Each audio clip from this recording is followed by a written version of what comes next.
নমস্কাৰ এই মুহূৰ্তত আহি পৰিছে আজি সন্ধিয়াৰ কেইবাটাও গুৰুত্বপূৰ্ণ খবৰ আৰু এনে ধৰণৰ খবৰসমূহ নিতৌ চাবলৈ চেনেলটো ছাবস্ক্ৰাইব কৰি ভিডিঅ'টোত এটা লাইক কৰি দিব। দিবলৈছো সন্ধিয়াৰ প্ৰথমটো ব্ৰেকিং নিউজ। জুবিন হত্যা গোচৰৰ মূল অভিযুক্ত শ্যামকানু মহন্তই এইবাৰ নিয়োগ কৰিলে গুৱাহাটীৰ অধিবক্তা। প্ৰাণ বৰা নামৰ এগৰাকী অধিবক্তাই আজি শ্যামকানুৰ হৈ যুক্তি দৰ্শাইছে আদালতত। পূৰ্বে কলকাতাৰ অধিবক্তা ৰাজদীপ বেনাৰ্জীয়ে শ্যামকানু মহন্তৰ হৈ দৰ্শাইছিল যুক্তি। নিৰ্বাচনৰ পিছতেই ইজনৰ পিছত সিজন অধিবক্তা এতিয়া যোগান ধৰাইছে শ্যামকানু মহন্তৰ পৰিয়ালে। সকলোৰে মনত এতিয়া প্ৰশ্ন, নিৰ্বাচন শেষ হোৱাৰ বাবে এতিয়া জামিন লাভ কৰিব নেকি শ্যামকানু মহন্ত আৰু সিদ্ধাৰ্থ শৰ্মাহঁতে?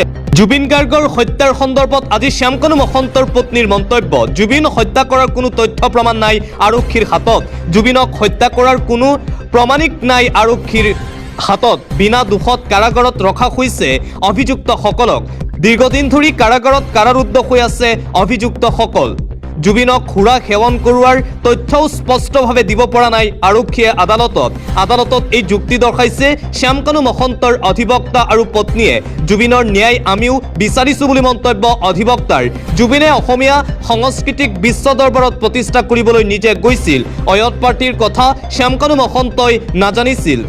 ঘটনাৰ সময়ত 50 কিলোমিটাৰ দূৰত্বত মিটিঙত ব্যস্ত আছিল শ্যামকানু মহন্ত। মই নিজেও ছিংগাপুৰত উপস্থিত আছিলোঁ সেই অনুষ্ঠানৰ বাবে। মন্তব্য শ্যামকানু মহন্তৰ পত্নীৰ। এইদৰে শ্যামকানু মহন্তক বচাবলৈ উঠি পৰি লাগিছে অধিবক্তা আৰু শ্যামকানু মহন্তৰ পত্নীয়ে। নিৰ্বাচনৰ পিছতেই জুবিন গাৰ্গৰ অভিযুক্তসকলে ন্যায় পাব বুলি চলিছিল চৰ্চা আৰু নিৰ্বাচন শেষ হোৱাৰ পিছতেই শ্যামকানু মহন্ত আৰু সিদ্ধাৰ্থ শৰ্মাই জামিন আবেদন দাখিল কৰি আছে। শ্যামকানু মহন্ত আৰু সিদ্ধাৰ্থ শৰ্মা আৰু জুবিন গাৰ্গৰ হত্যাৰ লগত জড়িত অভিযুক্তসকলে অতি শীঘ্ৰেই জামিন লাভ কৰিব নেকি? এই প্ৰশ্ন এই মুহূৰ্তত অসমবাসী ৰাইজৰ মনত উত্থাপন হৈছে। দিবলৈছো আন এটা গুৰুত্বপূৰ্ণ খবৰ। প্ৰতিবাদ কৰি ৰাইজক হাৰাশাস্তি ভাৰতীয় জনতা পাৰ্টিৰ। অতিষ্ঠ হৈ ক্ষোভ এতিয়া মহিলাৰ। বিজেপিয়ে প্ৰতিবাদ কৰি আছিল আৰু তাৰ মাজতেই এগৰাকী মহিলাৰ ক্ষোভ দেখিবলৈ পোৱা গৈছে বিজেপি কৰ্মীৰ ওপৰত। প্ৰতিবাদ কৰি ৰাজপথত ৰাইজক হাৰাশাস্তি বিজেপি নেতা কৰ্মীৰ।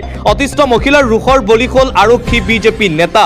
প্ৰতিবাদ কৰি থকা নেতা গেট আউট ধমক এগৰাকী মহিলাৰ। 1 ঘণ্টা ধৰি ৰাজপথত কিয় ৰাইজক হাৰাশাস্তি কৰিছে আপোনালোকে? প্ৰতিবাদকাৰী বিজেপি আৰু প্ৰশাসনক এশেকনি মহিলাগৰাকীৰ। সাধাৰণ ৰাইজক হাৰাশাস্তি কৰি প্ৰতিবাদ নকৰিবলৈ ধমক এগৰাকী সাধাৰণ মহিলাৰ। শ নাগৰিক আপোনালোকৰ প্ৰতিবাদৰ কাৰণে আবদ্ধ হৈ আছে, গতিকে এইবোৰ নাটক আপোনালোকে নকৰিব। এইদৰে বিজেপিয়ে প্ৰতিবাদ কৰি থকাৰ মাজতেই মুম্বাইৰ ৰাজপথত প্ৰতিবাদকাৰী বিজেপি নেতাই খালে ধমক এগৰাকী মহিলাৰ পৰা। দিবলৈছো আন এটা ব্ৰেকিং নিউজ। পশ্চিমবংগৰ নিৰ্বাচনী প্ৰচাৰ সভাত পুনৰবাৰ কেন্দ্ৰীয় গৃহমন্ত্ৰী অমিত শ্বাহৰ ঘোষণা। এইবাৰ পশ্চিমবংগত বিজেপিৰ মুখ্যমন্ত্ৰী হ'ব। বংগৰ নতুন মুখ্যমন্ত্ৰী বিজেপিৰ হ'ব। বংগৰ নতুন মুখ্যমন্ত্ৰী বংগত জন্মগ্ৰহণ কৰা হ'ব। বংগৰ নতুন মুখ্যমন্ত্ৰী বাংলা ক'ব পৰা হ'ব। বংগৰ নতুন মুখ্যমন্ত্ৰী বাঙালী মাধ্যমত পঢ়া লিখা কৰা হ'ব। কিন্তু দিদি তোমাৰ ভাইপো বংগৰ মুখ্যমন্ত্ৰী হ'ব নোৱাৰিব। এইদৰে পশ্চিমবংগৰ নিৰ্বাচনী প্ৰচাৰ সভাত অংশগ্ৰহণ কৰি ৰাজহুৱাকৈ ঘোষণা কৰিছে কেন্দ্ৰীয় গৃহমন্ত্ৰী অমিত শ্বাহে। অন্য এটা খবৰ, পশ্চিমবংগৰ নিৰ্বাচনৰ প্ৰথম পৰ্যায়ৰ ভোটগ্ৰহণ কাইলৈ অনুষ্ঠিত হ'ব। ভোটগ্ৰহণৰ পূৰ্বে বিজেপিয়ে পশ্চিমবংগলৈ চলাইছে বিশেষ ট্ৰেইন। ইয়াৰ বিৰুদ্ধে নিৰ্বাচন আয়োগলৈ পত্ৰ তৃণমূল কংগ্ৰেছৰ সাংসদ ডেৰেক ওব্ৰেইনৰ। বিজেপিৰ বিৰুদ্ধে গুৰুতৰ অভিযোগ উত্থাপন কৰা হৈছে। বিশেষ ট্ৰেইনৰ যোগেদি ভুৱা ভোটাৰ আনি আছে বিজেপিয়ে পশ্চিমবংগত। আৰু কাইলৈ প্ৰথম পৰ্যায়ৰ ভোটগ্ৰহণ অনুষ্ঠিত হ'ব পশ্চিমবংগত। আৰু ভোটগ্ৰহণৰ পূৰ্বে এই গুৰুতৰ অভিযোগ উত্থাপন কৰিছে তৃণমূল কংগ্ৰেছে। অন্য এটা খবৰ, দেশৰ 16খন ৰাজ্যত বিজেপিৰ মুখ্যমন্ত্ৰী আছে। যাৰ যি ইচ্ছা খাব পাৰে, যাৰ যি ধৰ্ম পালন কৰিব পাৰে, তাত কোনো ধৰণৰ অসুবিধা নাই। আমি কোনো লোকৰ খাদ্য আৰু ধৰ্মত হস্তক্ষেপ কৰা নাই আৰু নকৰোঁ। বিজেপি সাংসদ অনুৰাগ ঠাকুৰৰ এই বিশেষ মন্তব্য। ইতিমধ্যে বিজেপি সাংসদগৰাকীৰ এই মন্তব্যক লৈ আৰম্ভ হৈছে চৰ্চা। দেশৰ 16খন ৰাজ্যত বিজেপিৰ মুখ্যমন্ত্ৰী আছে। যাৰ যি ইচ্ছা খাব পাৰে, যাৰ যি ধৰ্ম পালন কৰিব পাৰে, কোনো লোকৰ খাদ্য আৰু ধৰ্মত আমি হস্তক্ষেপ কৰা নাই আৰু নকৰোঁ। অন্য এটা খবৰ, ঐ মমতা কাণ খুলকৰ শুনলো। এই ভাষা দেশৰ গৃহমন্ত্ৰী অমিত শ্বাহৰ। এগৰাকী মহিলাক এইদৰে অপমান কৰিছে গৃহমন্ত্ৰীয়ে। এইগৰাকী গৃহমন্ত্ৰী বংগত নিৰ্বাচনী প্ৰচাৰ চলাই বাঙালী মহিলাক ফ্ৰী বাছ টিকট দিয়াৰ টোপ দিছে মিষ্টাৰ এক্সট্ৰাঅৰ্ডিনেৰী। বাঙালী মহিলাই নিজৰ টকাৰে বাছৰ টিকট কিনি ল'ব পাৰে আপোনাৰ কাম সীমান্ত সুৰক্ষিত কৰা দেশক নিৰাপত্তা দিয়া বাঙালী মহিলাক ফ্ৰী বাছৰ টিকট দিয়া নহয় মহুৱা মিত্ৰই এইদৰে গৃহমন্ত্ৰী অমিত শ্বাহক উদ্দেশ্যি কৰিছে মন্তব্য আন এটা ব্ৰেকিং নিউজ পুনৰবাৰ পশ্চিমবংগত অসমৰ মুখ্যমন্ত্ৰী ডক্টৰ হিমন্ত বিশ্ব শৰ্মাৰ ডাঙৰ দাবী বিজেপিয়ে অসমত 100খন আসন লাভ কৰিব বিজেপিয়ে অসমত 100ৰ ওপৰত সিট গ্ৰহণ কৰি তৃতীয়বাৰলৈ চৰকাৰ গঠন কৰিব পশ্চিমবংগৰ কালনাত নিৰ্বাচনী প্ৰচাৰ সভাত অংশগ্ৰহণ কৰি এই ডাঙৰ দাবী কৰিছে অসমৰ মুখ্যমন্ত্ৰী ডক্টৰ হিমন্ত বিশ্ব শৰ্মাই বিজেপিয়ে এইবাৰ অসমত আৰু পশ্চিমবংগত চৰকাৰ গঠন কৰিব বুলি পুনৰবাৰ ডাঙৰ দাবী কৰিছে অসমৰ মুখ্যমন্ত্ৰী ডক্টৰ হিমন্ত বিশ্ব শৰ্মাই লগতে মুখ্যমন্ত্ৰী হিমন্ত বিশ্ব শৰ্মাৰ উদাত্ত ভাষণ এবছৰ হ'ল পেহেলগাম সন্ত্ৰাসবাদী আক্ৰমণৰ ঘটনাৰ পশ্চিমবংগৰ কালনাত নিৰ্বাচনী প্ৰচাৰ সভাত পেহেলগাম কাণ্ডক লৈ সৰব হৈ পৰিল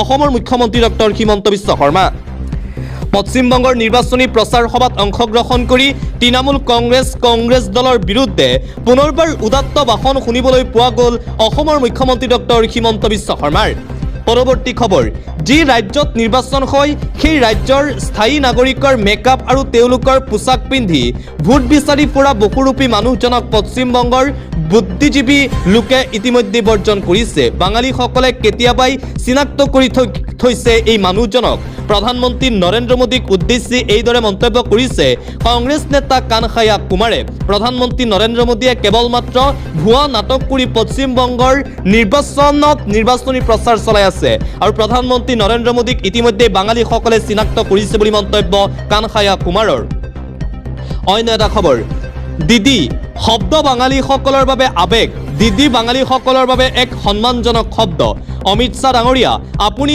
দিদি ঐ দিদি সম্বোধন কৰি এগৰাকী বাঙালী মহিলাক অপমান কৰিবলৈ ব্যৱহাৰ কৰিলে আগৰটো নিৰ্বাচনত মুখ্যমন্ত্ৰীয়ে দিদি দিদি বুলি মমতা বেনাৰ্জীক কৰা অপমানৰ প্ৰত্যুত্তৰ বাঙালী মহিলাই ভোটাৰে দিছিল এইবোৰ ভণ্ডামি পশ্চিমবংগত নচলিব এইবাৰো বাঙালী মহিলাই অমিত শ্বাহে মমতা বেনাৰ্জীক কৰা অপমানৰ উত্তৰ দিব মমতা বেনাৰ্জী বাঙালীসকলৰ বৰ মৰমৰ বিজেপিয়ে মহিলাক সদায় হীন চকুৰে চাই অসন্মান কৰে বাঙালীসকলে তেওঁলোকৰ জীয়ৰীক মৰমতে মা সম্বোধন কৰে মমতাকো সেই মৰমতে বাঙালীয়ে মা বুলি মাতে তৃণমূল কংগ্ৰেছৰ সাংসদ চাইনী ঘোষৰ এই মন্তব্য গৃহমন্ত্ৰী অমিত শ্বাহে মমতা বেনাৰ্জীক উদ্দেশ্যি যি ভাষণ প্ৰদান কৰিছিল তাৰ পিছতেই গৃহমন্ত্ৰী অমিত শ্বাহৰ বিৰুদ্ধে এতিয়া সৰব হৈ পৰিছে তৃণমূল কংগ্ৰেছৰ নেতা কৰ্মী আৰু সাংসদ বিধায়কসকল পৰৱৰ্তী খবৰ ইৰাণ আমেৰিকাৰ যুদ্ধ অৱসানৰ বাবে ভাৰতে যথেষ্ট চেষ্টা কৰিছে কিন্তু আপুনি জানে যে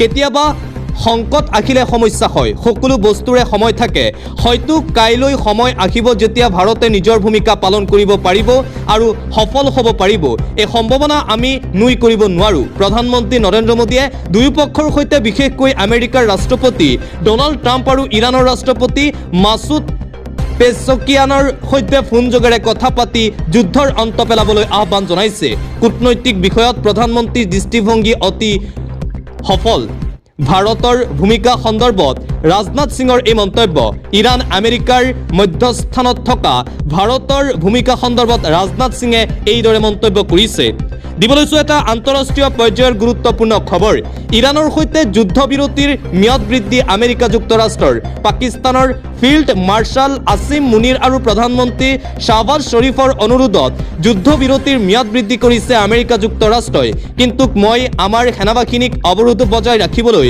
আৰু অন্যান্য বিষয়ৰ বাবে সম্পূৰ্ণৰূপে সাজু থাকিবলৈ নিৰ্দেশনা দিছো তেওঁলোকৰ প্ৰস্তাৱ দাখিল নোহোৱালৈকে আৰু আলোচনা সম্পূৰ্ণ নোহোৱালৈকে যুদ্ধবিৰতি বৃদ্ধি কৰা হ'ব ফলাফল যিয়েই নহওক কিয় যুদ্ধবিৰতিৰ ম্যাদ বৃদ্ধি কৰি আমেৰিকা যুক্তৰাষ্ট্ৰৰ ৰাষ্ট্ৰপতি ডোনাল্ড ট্ৰাম্পৰ এই মন্তব্য মধ্যপ্ৰাচ্যৰ যুদ্ধৰ শেহতীয়া খবৰ এয়া আহি পৰিছে পাকিস্তানত অনুষ্ঠিত হৈছিল গুৰুত্বপূৰ্ণ বৈঠক এটা জৰুৰী খবৰ অধিক দামত সিলিন্ডাৰ বিক্ৰী কৰিলেই দিয়ক অভিযোগ যোগানত অনিয়মৰ বাবে ৮৮টা ডিষ্ট্ৰিবিউটৰক সকোজ নোটিছ বুকিংৰ বাবে মুকলি কৰা হৈছে বিশেষ নম্বৰ ৰন্ধন গেছৰ গ্ৰাহকৰ বাবে এটা গুৰুত্বপূৰ্ণ খবৰ অত্যাধিক দামত আপুনি সিলিন্ডাৰ কিনিছে নেকি অধিক দামত সিলিন্ডাৰ বিক্ৰী কৰিলেই আপুনি এতেৰে পৰা দিব পাৰিব অভিযোগ কোলা বজাৰ ৰুটিবলৈ IOCLৰ ফালৰ পৰা কঠোৰ পদক্ষেপ গ্ৰহণ কৰা হৈছে চিলিণ্ডাৰৰ অনিয়মীয়া যোগান আৰু বেছি দামত বিক্ৰী কৰাৰ বিৰুদ্ধে চলিছে তীব্ৰ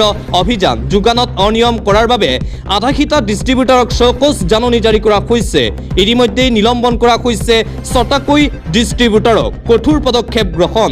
বুকিং কৰাৰ বাবে মুকলি কৰা হৈছে নতুন ফোন নম্বৰ। ফোন নম্বৰটো মনত ৰাখিব 8927225667 এই নতুন নম্বৰ 8391990070 IOCLৰ তৰফৰ পৰা মুকলি কৰা হৈছে এই দুটাকৈ নতুন নম্বৰ। পুৰণি নম্বৰসমূহে আগৰ দৰে হৈ থাকিব কাৰ্যক্ষম। মাত্ৰ এটা মিছকলতেই বুকিং হ'ব আপোনাৰ গেছ চিলিণ্ডাৰ। ডাঙৰ পদক্ষেপ গ্ৰহণ কৰা হৈছে। পৰৱৰ্তী খবৰ, ৰাজ্যত প্ৰচণ্ড ধুমুহাত বিধ্বস্ত সমগ্ৰ ৰাজ্যবাসী। প্ৰকাণ্ড গছ ভাঙি পৰিছে। নিশা প্ৰান্তে প্ৰান্তে ধুমুহা বৰষুণৰ কালৰূপ দেখিবলৈ পোৱা গৈছে। কেইবাটাও স্থানত বাগৰি পৰিল প্ৰকাণ্ড গছ। ব্যাহত হৈছে যাতায়াত ব্যৱস্থা। গৌৰীপুৰত গছ বাগৰি আহত বাইক আৰোহী। মুঠতে বতৰৰ বাবে ৰাজ্যত কালৰূপ। সংকটজনক অৱস্থাত ধুবুৰী চিকিৎসা মহাবিদ্যালয়লৈ প্ৰেৰণ কৰা হৈছে বাইক আৰোহীজনক। বৰ্তমানলৈকে বাইক আৰোহীগৰাকীৰ পৰিচয় উদ্ধাৰ হোৱা নাই।